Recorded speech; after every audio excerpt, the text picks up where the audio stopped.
La première fois que je suis monté ici, en fait, j'avais 11 ans. 11 ans, j'avais un cousin de Chamonix, architecte, et qui travaillait un peu une réfection du refuge du couvercle. Et on est monté par le train, c'est la première fois que je prenais le train, qui était encore le train à vapeur, avec sa locomotive qui crachait de la fumée. Et puis après, on est monté sur la mer de glace. Ça a été ma première découverte de la haute montagne.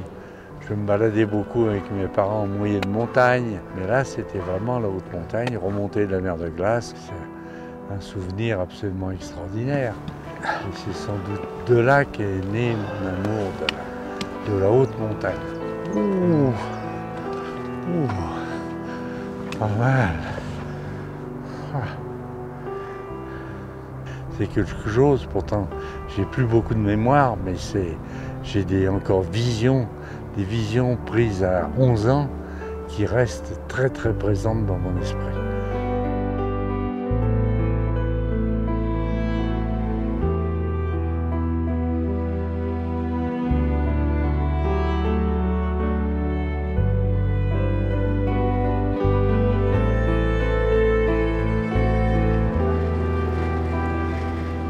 Claude Jacou est une personnalité à Chamonix. Guide emblématique, précurseur dans bien des domaines, il a partagé sa corde avec les plus grands alpinistes de l'après-guerre. Armand Charlet, Gaston Rébuffat, Lionel Terray. À l'approche des 90 ans, il est toujours membre de la Compagnie des guides de Chamonix. Ces dernières années, son activité s'est réduite, mais son influence dans le milieu de la montagne est restée entière. Jacou, c'est un nom, une personnalité, un caractère singulier. Aussi passionné de culture que de sommet, il a mené 1000 combats, indifférent aux critiques, animé d'une curiosité à toute épreuve. Le personnage demeure toutefois mystérieux, peu enclin aux confidences, parfois distant. Il impressionne son entourage. Je l'ai accompagné pendant quelques semaines pour découvrir son histoire et comprendre le secret de son extraordinaire longévité.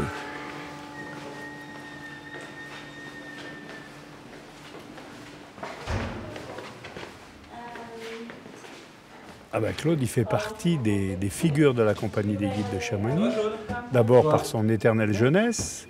C'est quand même incroyable de voir quelqu'un dont je tairais l'âge avoir une forme pareille.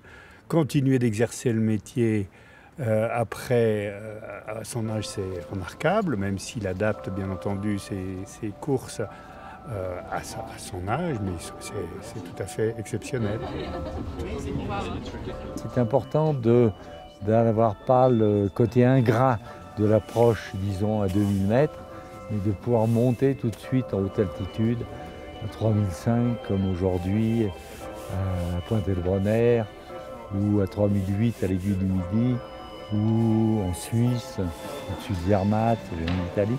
Choisir un endroit facile d'accès, qu'on n'ait pas l'angoisse du geste, de la technique, et en même temps on ait la beauté du paysage pour que justement on aborde cette haute montagne et sa magnificence. Bon, eh ben, on va se préparer, là, s'équiper. Alors, les crampons.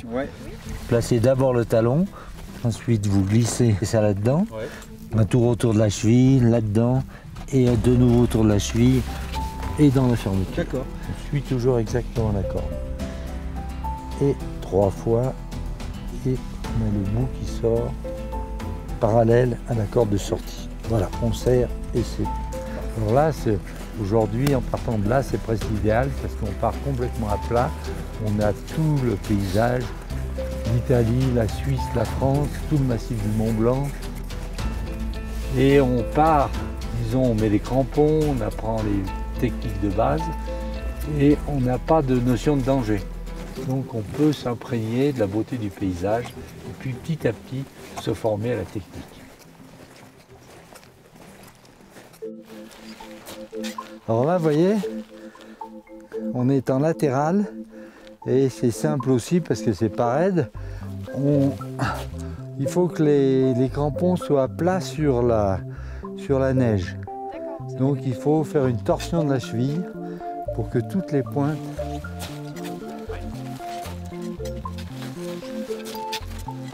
et là évidemment vers le haut. Ça va? Vous le sentez? Et on s'aperçoit d'ailleurs que dans l'histoire, pratiquement tous les meilleurs clients, ceux que j'ai conservés pendant des années, avec qui j'ai fait beaucoup de choses, je les ai pris à la base. Je les ai pris à la base, les ai formés, des courses faciles, de la technique de glace, de la technique de rocher, puis petit à petit on a monté. Et c'est cette transmission qui est très importante et on a ce goût de voir, c'est très rare qu'on amène quelqu'un en haute montagne quand même et qui ne prenne pas cette passion de la haute montagne. Alors là, vous voyez, c'est un petit peu plus raide, je dis un petit peu, parce qu'il y a des traces, donc nous sommes sauvés. S'il n'y a pas de traces, il faudrait faire attention. Je suis presque plus sensible à l'émotion que quand j'étais un jeune guide où ce qui comptait c'était quand même d'aller le plus vite possible et des sommets plus durs. Là, je suis plus centré sur la découverte du paysage et de la haute montagne.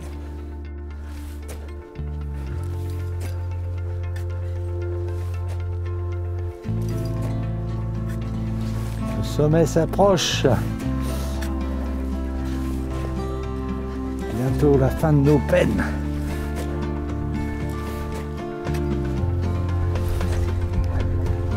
Allez, on y arrive.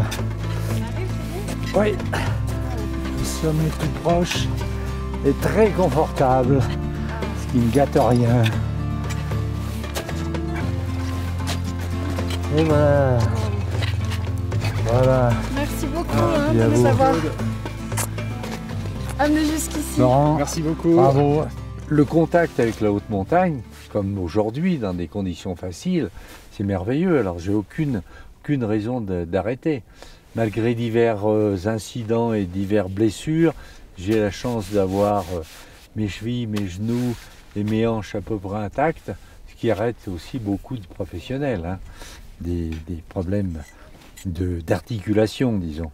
Moi, j'ai la chance, ça fonctionne assez bien. Bon, le souffle, c'est plus dur, mais en n'allant pas trop vite et pas trop haut, ça marche. Donc, j'éprouve toujours autant de plaisir à emmener des gens dans des courses de débutants. Et là, c'est quelqu'un qui vous confie sa vie complètement. On s'aperçoit qu'on est très vite dans un terrain dangereux, où il ne faut pas faire d'erreurs, etc. Donc, il compte complètement sur vous, il s'en remet complètement à vous. Et ça, c'est un élément important. C'est pour ça que pratiquement tous les clients sérieux que j'ai eus en montagne, que continue, sont devenus des amis. Parce que justement, il y a quelque chose qui se tisse entre nous qui est inaltérable.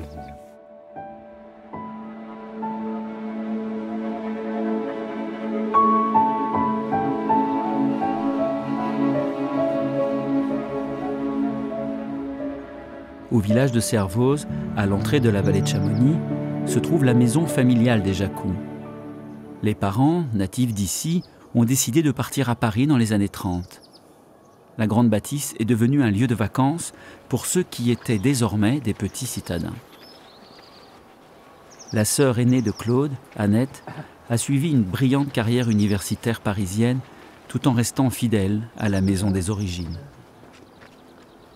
Ici, j'ai envie de savoir quel enfant était Claude, avant de devenir un guide si singulier.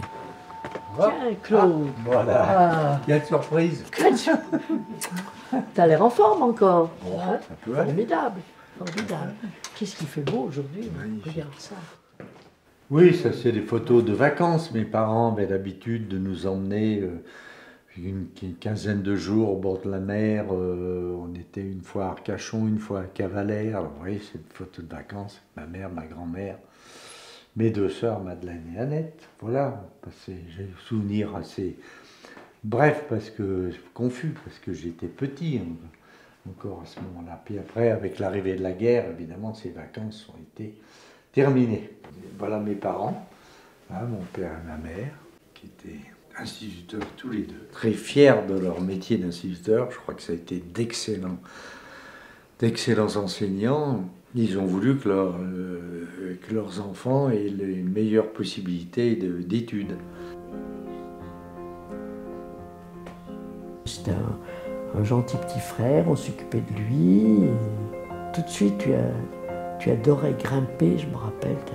Tu adorais grimper partout dès qu'on parlait, il grimpait, c'était inné en lui. C'était un cas. Mon frère, c'est un cas. À l'adolescence, je sais qu'il donnait beaucoup de soucis à mes parents. Tu te rappelles, Claude? Non. Oh. Il rentrait tard le soir, il ne faisait pas de bruit pour ne pas être entendu. Il menait sa vie. Il était professeur de français. Il avait fait toutes les études pour être professeur de français. Et je me rappelle la déception de mes parents quand Claude a abandonné l'enseignement pour se consacrer à la montagne. Je ne me rappelle plus comment ça s'est passé. Tu leur as dit ou quoi? Oui, j'ai dû leur dire, forcément. Mais je sais qu'ils étaient effondrés. Parce qu'ils ne pensaient pas que la montagne pouvait faire vivre son homme. Et après, ils se sont rendus compte qu'il était brillant, alpiniste.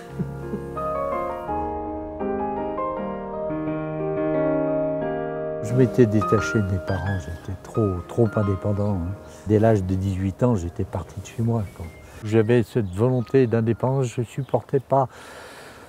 Je sais pas, la famille était sans doute pour moi un enfermement. Il y a sûrement des grosses notions d'égoïsme là-dedans. Mais j'avais besoin d'être de mon côté. Et à Paris, j'habitais, j'ai été heureusement hébergé chez des amis, chez des copains. J'allais de l'un à l'autre. J'étais un véritable parasite. Mais ça faisait partie de ma liberté, de ma notion de liberté et d'indépendance.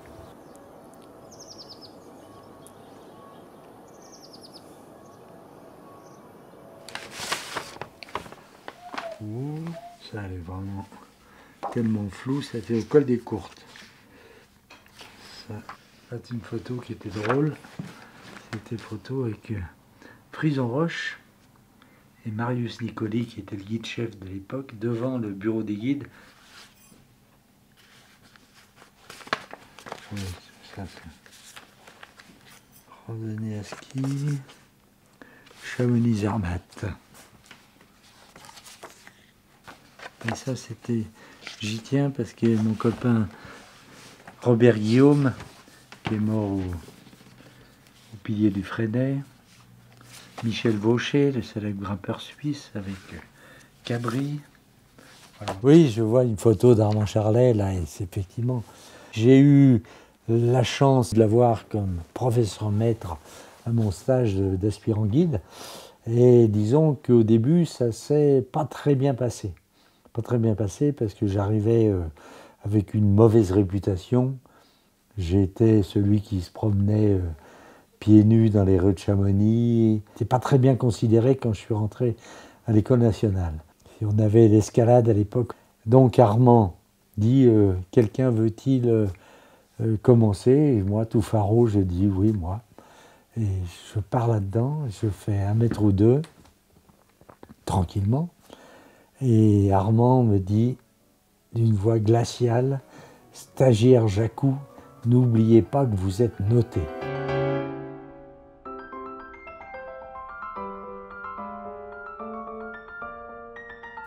Et là, ça a été l'horreur complète. Ça m'a coupé les moyens. Je suis sorti, je ne sais pas comment. Des copains m'ont dit qu'ils avaient cru que j'allais tomber. Bref, mauvais comme tout. Mauvais comme tout. Ensuite, je voyais qu'il me cherchait toujours. À l'épreuve de glace, il m'avait fait passer en taille de marche. À l'époque, il y avait taille de marche. Et on taillait des marches, et moi, bêtement, j'ai taillé des marches. Et il est venu me voir en dernier. Je ne pouvais plus tenir mon piolet, pratiquement. Il me tournait dans la main. Et il m'a dit encore, stagiaire Jacou, vous teniez mieux le stylo que le piolet. Bon, j'étais mal barré.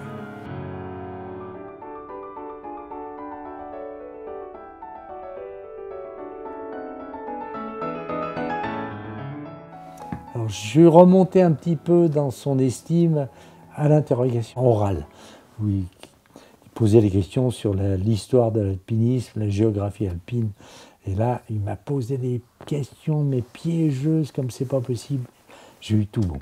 Alors là, déjà, je suis remonté parce qu'il était très, très soucieux de la culture historique de ses stagiaires.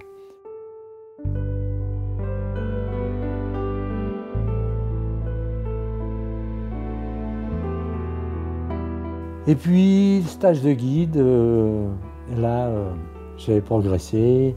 J'avais fait le métier de guide pendant 2 ans à l'école de haute montagne. Et on était devenus assez amis et là, c'était parfait. Parfait, on a eu des très bons rapports. Je suis sorti premier du stage de guide.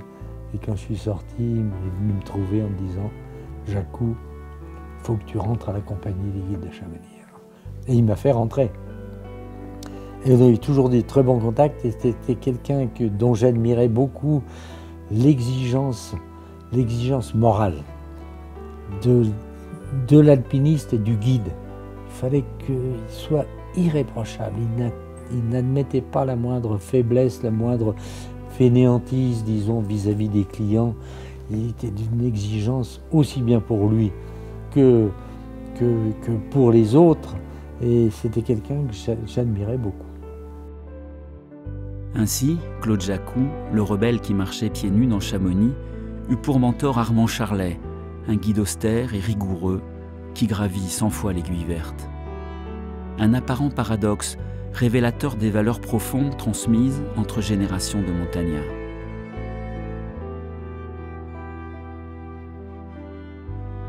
Chez Claude, ces valeurs s'expriment également autour des domaines culturels dans lesquels il s'est toujours beaucoup investi, en particulier le cinéma de Chamonix, qu'il a contribué à sauver de l'appétit des promoteurs immobiliers.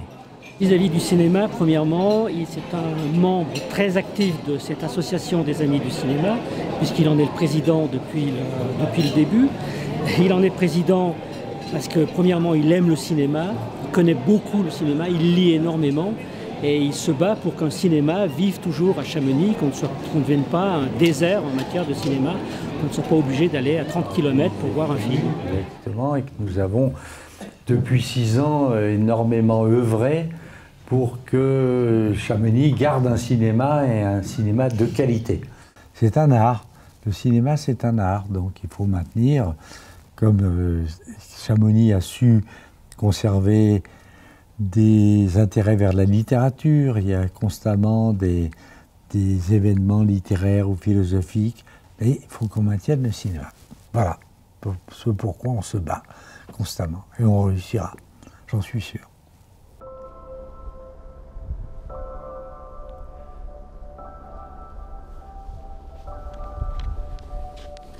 Camille Jacou est le second fils de Claude. Il partage avec son père une passion pour le ski hors-piste et la randonnée. J'espère profiter d'une belle journée de ski pour capter la complicité qui les unit. Cet hiver, il n'y a pas eu énormément de neige merveilleuse. Beaucoup de mauvais temps. Là, on sort de plusieurs jours de mauvais temps. Alors, on retrouve le plaisir de la neige, du ski, du froid, du beau temps. C'est super. Camille est l'un des fondateurs de la marque de ski Black Crowes. Il est donc lui aussi un professionnel de la montagne. Moi, mon enfant, je me souviens avoir baigné pas mal dans des bidons d'expédition, voilà, dans le jardin et chez Chamonix, et des fois des longues absences. Les premiers 8000 qu'il a fait avec des clients, il partait souvent plus de 2 mois. Je voyais mon père par période, et puis de temps en temps, je partageais certaines périodes avec lui. De toute façon, la montagne, il y a un aspect égoïste là-dedans. Voilà, on y va quand même pour soi, hein, même si lui, sa particularité, c'est qu'il a emmené beaucoup de monde. Après, dans une vie familiale, c'est sûr que ça peut être plus compliqué. Moi, je vois beaucoup plus mon père maintenant que quand j'étais plus jeune.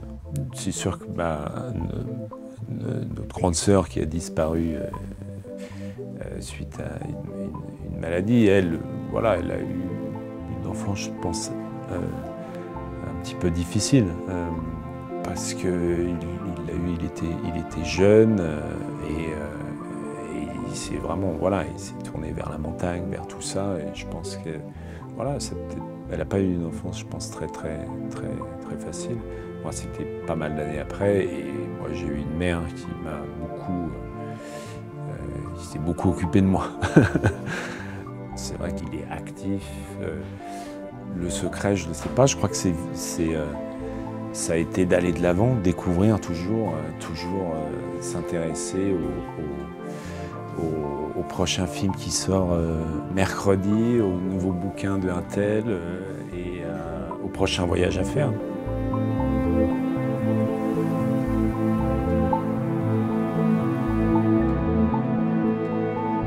Chaque année, Claude organise un voyage à ski de randonnée à la découverte d'un nouveau massif montagneux.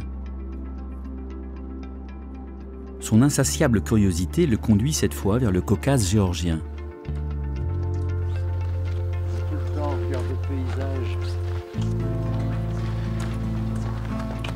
Pour ce périple, Claude est entouré de son épouse Claire, de leur fils Antoine et de quelques amis proches. Bon, moi, je vais te dire, ça fait 2 ans que j'ai pas mis de peau, je suis épuisé. C'est pareil. Je fais 10 mètres, je m'arrête. 10 mètres. 6 mètres. J'avance pas. On m'a foutu un fusil dans le dos. On m'a dit, tu y vas. Et je regrette pas, hein, regarde ça. C'est très simple. C'est moins loin, moins haut, moins dur. Voilà.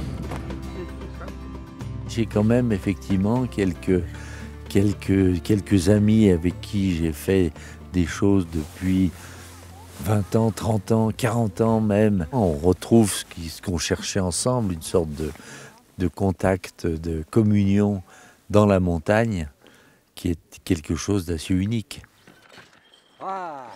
Je ne sais pas pourquoi, mais Claude Jacou est transfiguré quand il est en montagne. Il est mourant juste avant de partir. Les 10 premiers mètres, il dit « je renonce » et après, il éblouit. Et quand il est en montagne, il est dans son élément, il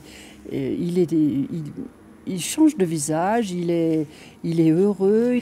Et d'ailleurs, il me dit très souvent « si je m'arrête, je meurs ».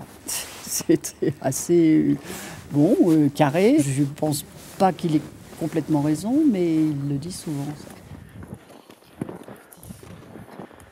Une fois de plus, je suis impressionné par l'inaltérable enthousiasme de Claude dès qu'il s'agit de découvrir de nouvelles montagnes. Cette aspiration a donné un sens à sa vie. C'est un peu, je dirais presque une addiction, parce que c'est pas plus fini de faire comme cette année que je dis qu'est-ce que je vais faire l'année prochaine, alors que je sens que mes forces déclinent et que ça devient de plus en plus dur pour moi, donc il faudrait que j'arrête. Mais j'irai quand même me balader dans des nouveaux pays, parce que dans ces régions de montagne ou de désert, des régions qui sont loin, on arrive toujours à avoir des contacts avec les gens, comme cette soirée qu'on a eue l'autre jour. C'est une soirée inoubliable. Et en fait, il y en a, à chaque voyage, il y en a une ou deux comme ça. Parce que les gens du coin, les gens de ce village, ils voient qu'on est des étrangers, ils nous accueillent, ils veulent nous faire plaisir, donc ils organisent eux-mêmes des petites fêtes, des petites cérémonies pour montrer qu'eux aussi, ils ont leur tradition et leur beauté. Le voyage et la rencontre ont toujours été au cœur des motivations de Claude. Dès les années 1960, il a commencé à emmener ses clients vers des massifs lointains, inconnus des circuits touristiques. Par exemple, j'ai traversé plusieurs fois l'Afghanistan, qui serait impossible maintenant, et on avait l'impression de vivre des aventures extraordinaires. Et moi, j'étais armé, parce qu'on était obligatoirement armé, parce que pour les Afghans, si on n'est pas armé, on n'est pas un homme. Donc, notre balai, j'avais acheté un pistolet merveilleux avec une cartouchière, et quand on crevait, le chauffeur me disait « tire, tire », comme ça on voit qu'on est armé.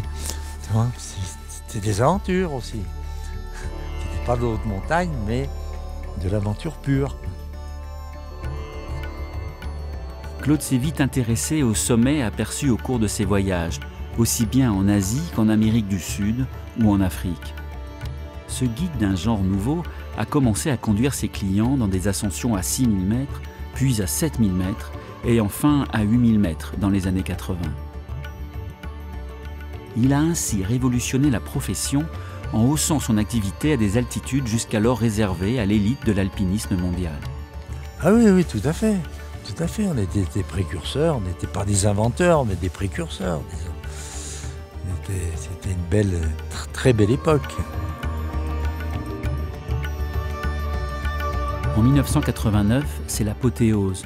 Claude organise avec Michel Vincent la première expédition guidée française sur l'Everest. Une aventure épique aux antipodes des organisations commerciales qui régissent aujourd'hui la voie normale. Parce que dans toutes nos expéditions, nous n'avions pas de porteurs non plus. On avait des porteurs jusqu'au camp de base, ça oui, mais au-dessus, aucun porteur. Pas de corde fixe, pas de porteur, rien d'installé. Les tentes, la nourriture, tout ça, c'était tout le monde sur le dos, quoi. C'était pas de l'expédition, ce qu'on appelle l'expédition commerciale maintenant. Avec 3 Sherpas, un devant pour t'assurer, et 2 derrière, un pot de poussée, l'autre pour porter l'oxygène avec le tuyau qui va... Enfin, l'horreur complète. Ça a été difficile parce que c'est un versant qui est difficile, qui est long. Et puis là, on a été, malheureusement, nous avons échoué. On a eu mauvais temps tout le temps. Et c'est là qu'il y a eu un tournant dans ma carrière. Cette expédition a duré pratiquement 3 mois. Je rentrais maigre comme un clou. Et je me suis dit, trop d'énergie passée là-dedans. Je ne fais plus, j'exerce plus réellement mon métier de guide à Chamonix. Allez, j'arrête la haute altitude. J'arrête les grosses expéditions. Je ne fais plus que des petits treks tranquilles. Et je reprends mon activité de guide à Chamonix parce que je l'avais laissé tomber. Parce que l'expédition, en général, ça se faisait en plein été. Entre 1 an de préparation avant, je ne faisais plus de montagne à Chamonix. Ça me manquait beaucoup.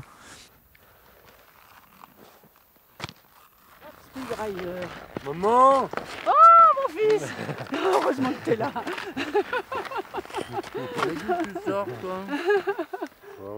Au cours de ce périple, je découvre que la dimension familiale du voyage est très importante. Claude aime désormais réunir dans ses projets famille et amis. Son second fils Camille n'a pas pu venir cette année, mais Antoine, son aîné, et Claire, son épouse, sont présents.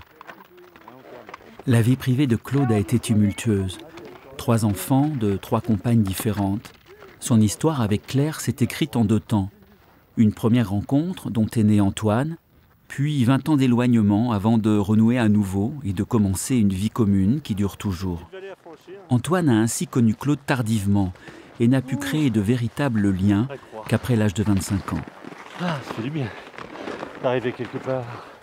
On a tous une histoire particulière puisqu'il a eu 3 enfants avec 3 femmes différentes.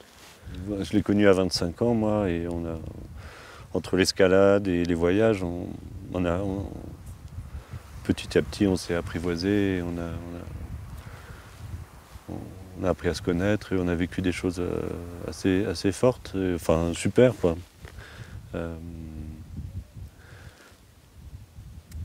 Mais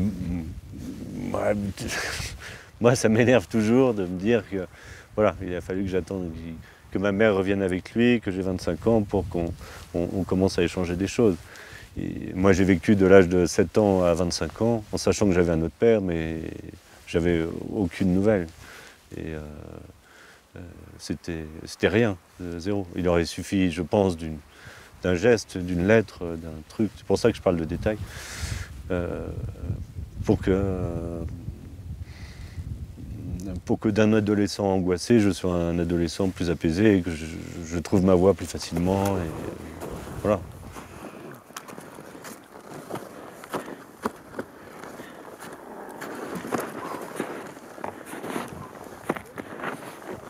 L'attrait de la montagne était quand même plus fort que de s'occuper bien de mes enfants et de mon entourage.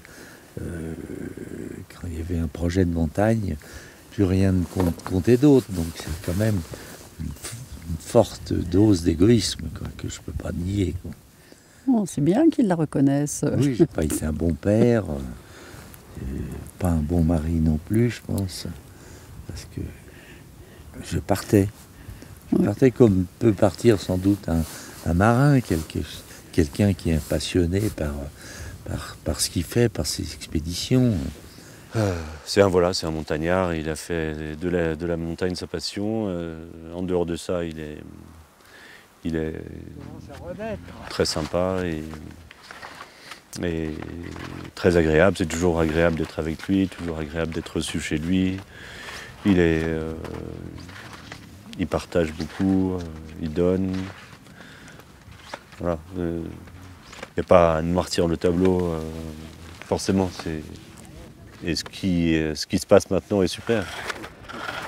Voilà la lanterne rouge. C'est moi la lanterne rouge.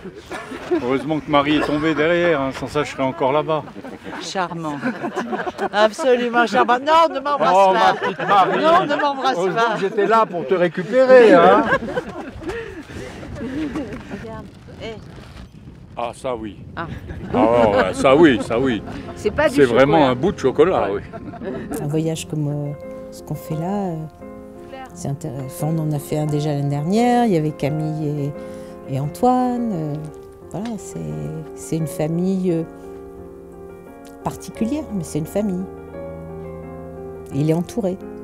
Je pense que c'est un ensemble. Je pense qu'il a évolué. Il y a des gens qui se bonifient en vieillissant. Claude est un excellent exemple. Et sûrement, enfin, pour ses enfants, il me semble qu'il s'en préoccupe beaucoup plus, qu'il essaie d'être proche d'eux.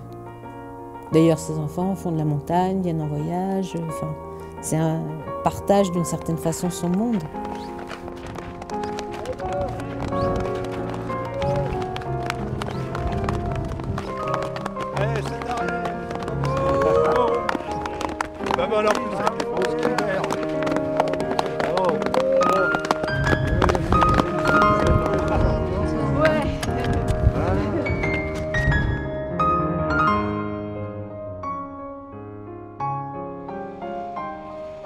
J'ai appris au cours du voyage en Géorgie à quel point l'amitié est précieuse pour Claude. Quelques semaines plus tard, il me propose une balade avec l'un de ses plus chers amis, le peintre Gérard Fromanger. Quand t'es à trop chaud, j'ai pris un petit sac pour ça. Putain, ils montent à pied, eux. Ah, ça c'est un beau terrain d'entraînement pour les fanatiques. Ouais, ça monte en zigzag, touk, touk, touk, touk, jusqu'en haut. Alors, non, ça c'est un truc que je peux plus faire. Oh, c'est chiant ça. Celui-là, vraiment aucun intérêt. C'est un truc qui monte en zigzag sous les veines.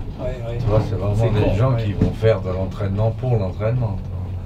Gérard Fromanger est l'un des grands peintres contemporains. Et sa relation avec Claude ne s'est pas construite grâce à la montagne, mais autour d'un goût partagé pour la culture. Lorsqu'il vient à Chamonix, le peintre aime aller contempler les sommets.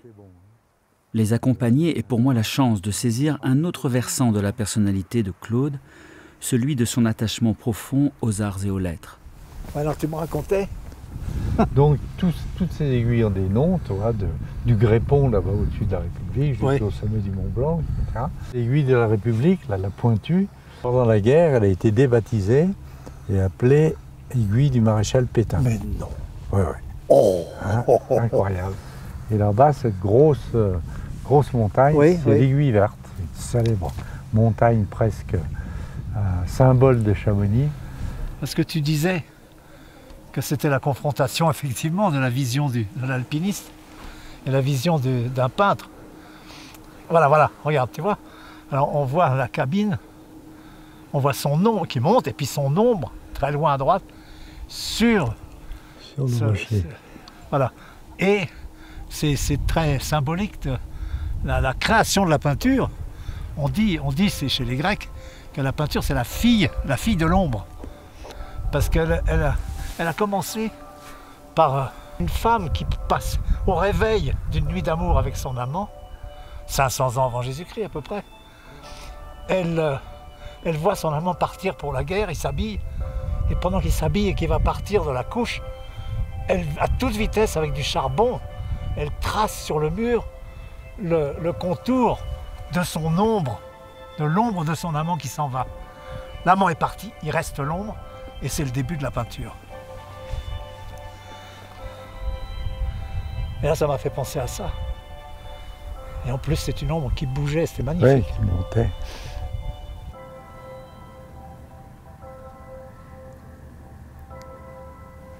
Je pense qu'on a toujours on a toujours des projets. On ne se laisse pas aller au fil de la vie. On a toujours des projets. Gérard a toujours envie de peindre et de peindre de nouveaux tableaux et de nouvelles façons. Moi, j'ai toujours envie de faire de la montagne et de continuer à faire des voyages. Là, j'ai plusieurs voyages prévus au Népal, en Éthiopie. Et ça, ce sont des projets. Je crois que c'est Sartre qui avait dit, il me semble, à un moment, que l'homme se définit à travers ses projets.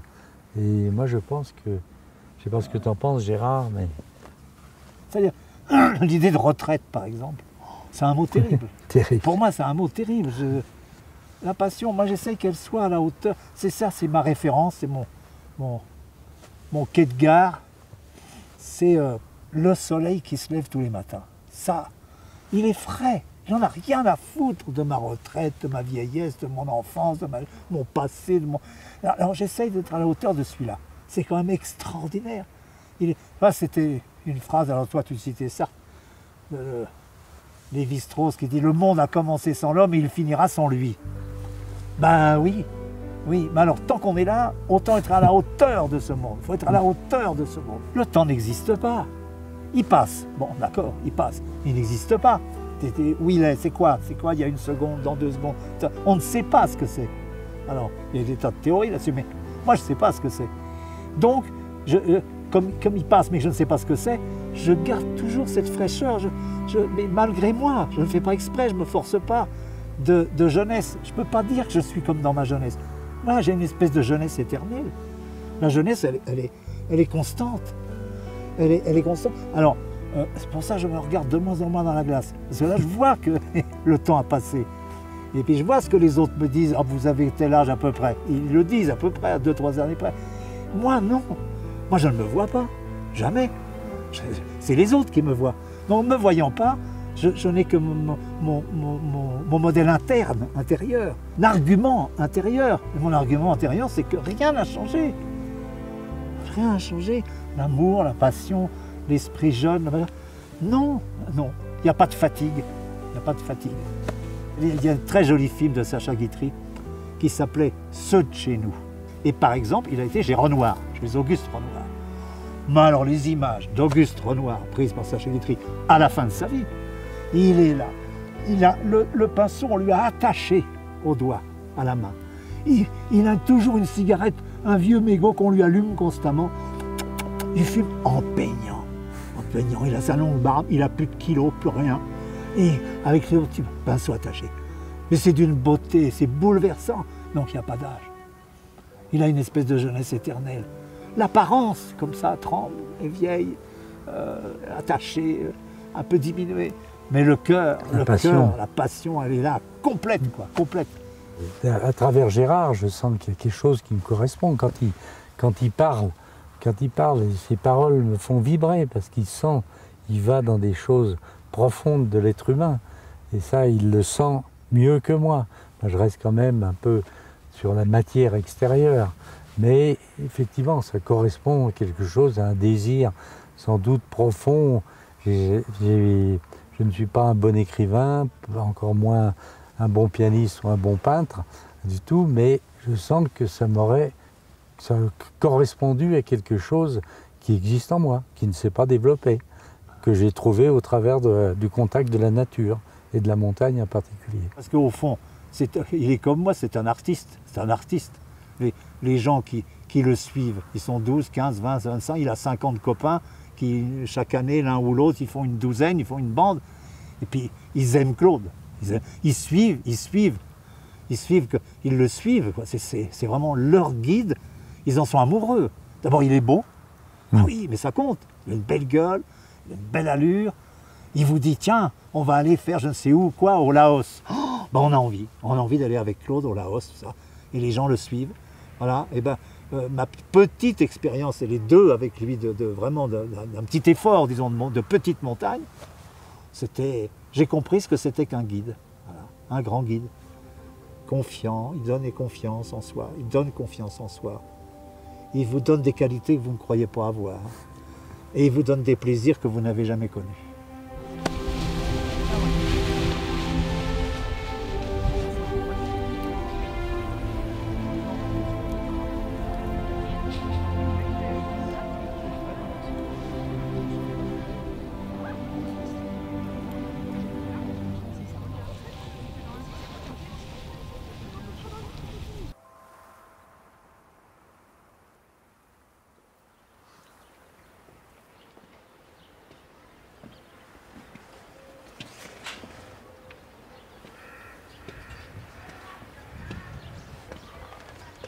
Ah. Je croyais que tu avais du mal à marcher, finalement ça va très bien. Ouais, l'île est assez petite et en fait le moyen de transport standard c'est le scooter. Tout le monde loue des scooters, tout le monde a des scooters, peu de gens circulent en voiture, mais à terme, je pense qu'un jour il faudrait qu'ils passent au vélo électrique parce que ça ferait moins de bruit dans les rues. L'île de Kalymnos, en Grèce, est le paradis des grimpeurs. Claude revient régulièrement savourer le charme de ce lieu idyllique. Pendant ce séjour, il est accompagné par Éric Descamps, himalayiste et guide de haute montagne, avec qui il a partagé de belles ascensions. Une des choses qui est vraiment agréable, c'est qu'on a des trucs à se dire. Et après, je pense qu'il y a une part qui s'est créée avec le temps, hein, tout simplement. C'est-à-dire, j'ai eu la chance que Claude me fasse confiance pour emmener des groupes dans l'Himalaya, sur les expés. Donc pour moi, au stade où j'en étais, c'était formidable de recevoir cette confiance-là. Et c'est vrai que ça crée un lien, quoi, quelqu'un qui te fait confiance. En 1993, pour ses 60 ans, Claude a gravi avec Éric Descamps la redoutable face sud de la Concagua en Argentine. Une performance impressionnante. Justement à la Concagua, un souvenir que j'ai, c'est qu'on s'était acclimaté séparément. Claude s'était acclimaté tout seul, moi j'avais un groupe pour faire la voie normale, donc je m'étais acclimaté avant. Et puis on est parti dans cette phase. Et quand on l'a approché, donc on marchait pour aller au pied, c'est une phase dans son premier tiers où il y a plein de sérac au-dessus. C'est quand même un truc où il faut accepter un aléa et tu n'es pas obligé d'avoir envie de l'accepter tous les jours de ta vie. Voilà. Et en marchant, je crois qu'on ne se l'est jamais dit, mais pour moi c'était une évidence. Une chose qui était très confortable pour moi, c'est que j'avais l'impression que si un des deux se sentait pas bien d'y aller, il n'aurait pas de gêne à le dire. Je pense qu'une part du plaisir, c'est d'être libre dans ce qu'on fait. Et ça, je crois qu'on le partage assez, quoi. Et ça fait partie des choses qui tissent un lien durable.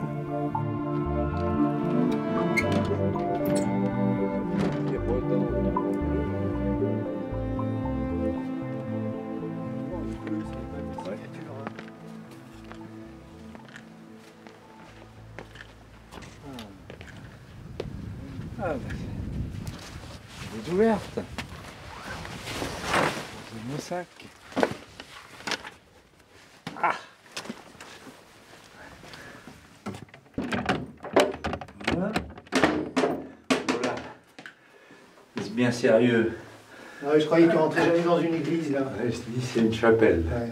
Enfin bon. D'accord. Excuse-moi, mais l'excuse est de piètre qualité. Pas du tout. Icône. Partout, c'est toujours la merveille ici.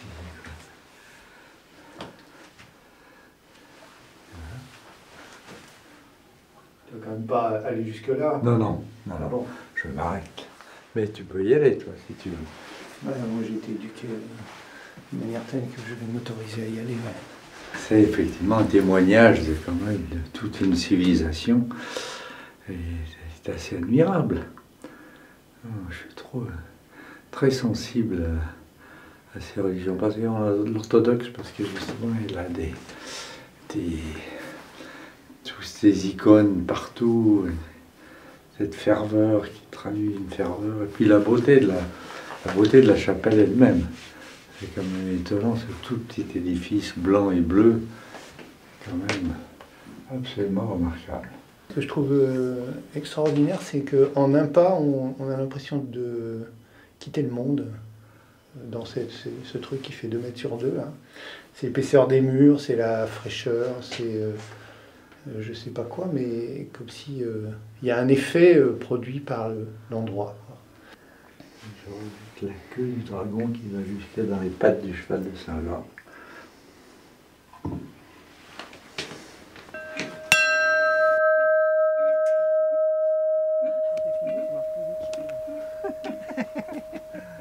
Ah, je sens que nous approchons. Le rocher se couche. Ça a l'air très sympathique. Voilà. Donc là, il y a tout ce qu'il faut là. On s'arrête là et puis on regarde ce qu'il en est. Impec. Quand même. on va dire.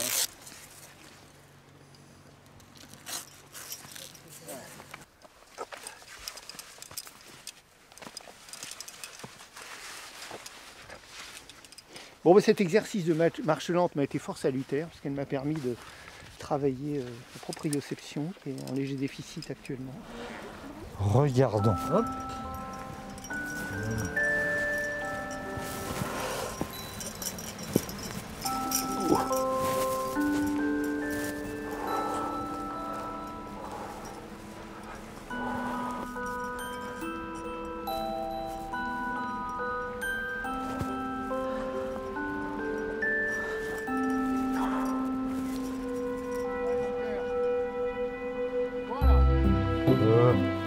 Nettement au-dessus.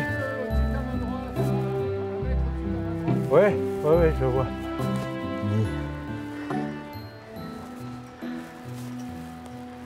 Et donc avec le soleil, je vois pas bien les prises de pied. Ouais, mais...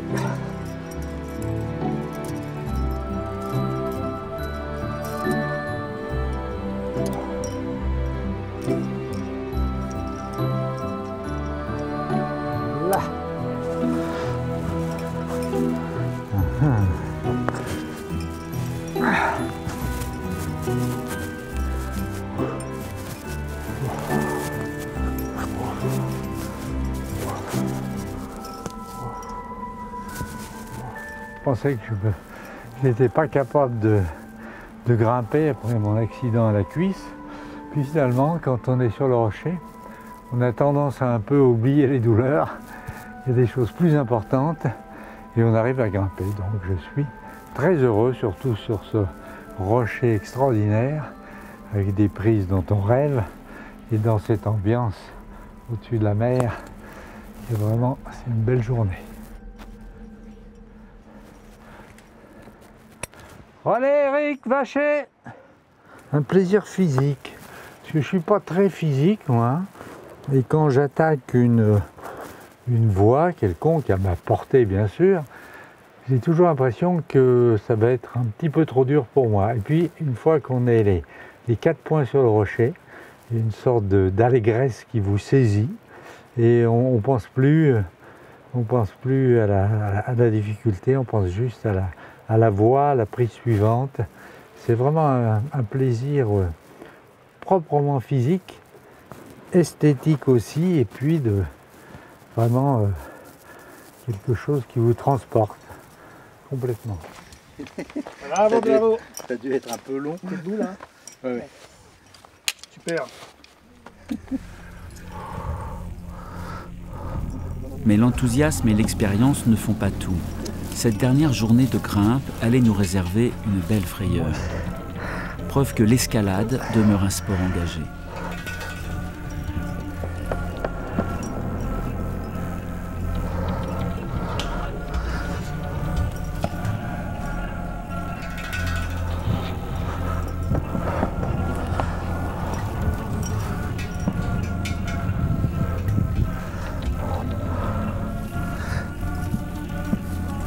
Attention!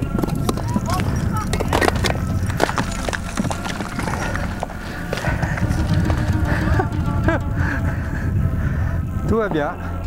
La dégaine n'était pas loin. Je risquais rien. Le bloc il est parti, il ne m'a pas touché. Je me suis mis de côté, il ne m'a pas touché. Et puis... J'ai cru que j'arrivais à le reposer un moment, puis non, il avait déjà trop basculé. Voilà.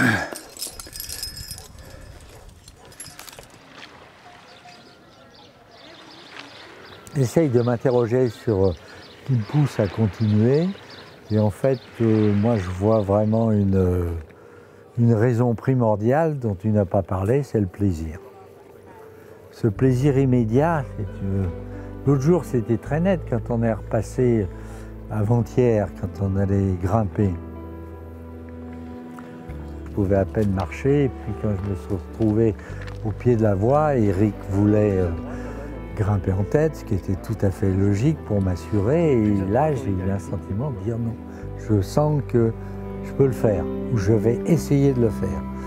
Et ça, le fait d'avoir décidé, Et de le faire et de réussir à le faire, ça provoque un plaisir tellement énorme que ce serait dommage de s'en priver. Donc il y a toujours une petite compétition, si tu veux, avec l'âge, la diminution des capacités physiques et des ambitions.